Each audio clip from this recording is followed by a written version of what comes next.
családbarát cégnek indultunk, mert egy család volt a cég szinte, és nagyon hosszú időn keresztül, amíg ilyen 15-20 emberből állt a cég, addig is nagyon komoly hangsúlyt fejeztünk arra, hogy olyan embereket igyekeztünk válogatni, akik nem csak szakmailag, hanem emberileg is beilleszkedtek ebbe a társaságba.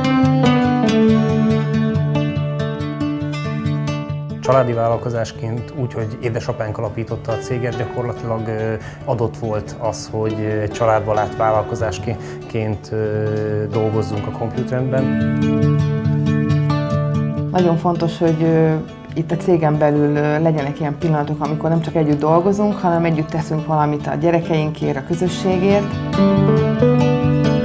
Azt gondolom, hogy az, hogy egy cég családbarát, az nem csak a gyerekekről szól, hanem úgy összességében a családról, ami a felnőtteket is jelenti a családban.